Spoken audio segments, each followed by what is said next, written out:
Hey guys, today we're doing question 14 from paper 1 take 3. Question 14 says the motion of an object that moves in a straight line is given by Vx equals cos to the power of negative 1 to x, where v is the velocity and x is the displacement from the origin. Question A asks determine Ax where A is the acceleration of the object. In order to answer this question, we need to know two formulas, which are these two here, which can be given to you in your formula sheet. And to answer this formula here, to implement this, we need to determine A, which can be done by x over A equals 2x. And you rearrange this in order to determine A, which is A equals x over 2x, where these two cancel out, and A is equal to half.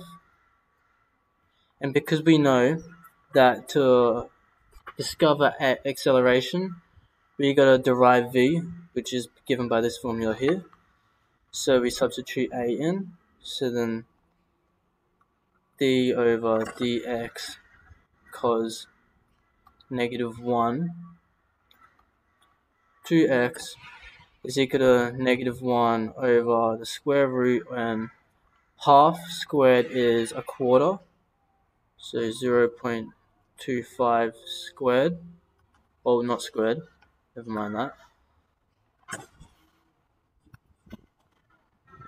minus x squared. And because acceleration says it's v times by that, we know that v is equal to cos to the power of negative 1 to x.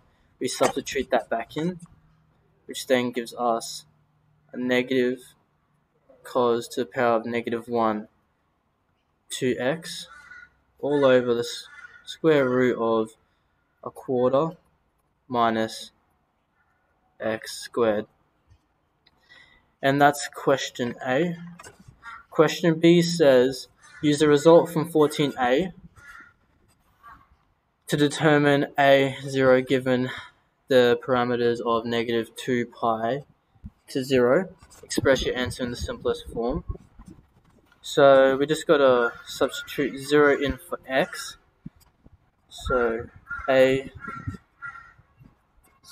is equal to negative, cos negative 1, and 2 times by 0 is just 0,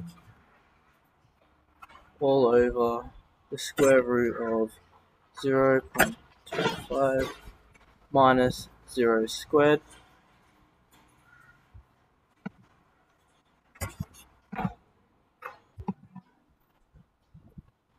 So we know that 0 squared is 0, and the square root of 0.25 is just a half, so we have negative cos to the power of negative 1, 0 over a half. And so cos 0 is 1, which cos to the power of negative 1 is 0, is 90. So we know that, so we write cos negative 1, 0. We know this equals negative pi over 2.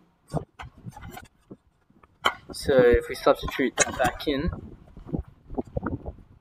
we get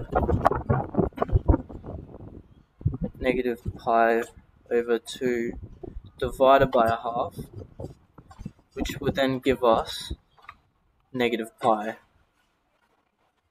which is our answer. Because if we look at the unit circle, let's draw again. Look at our unit circle. Negative pi is just 1 here.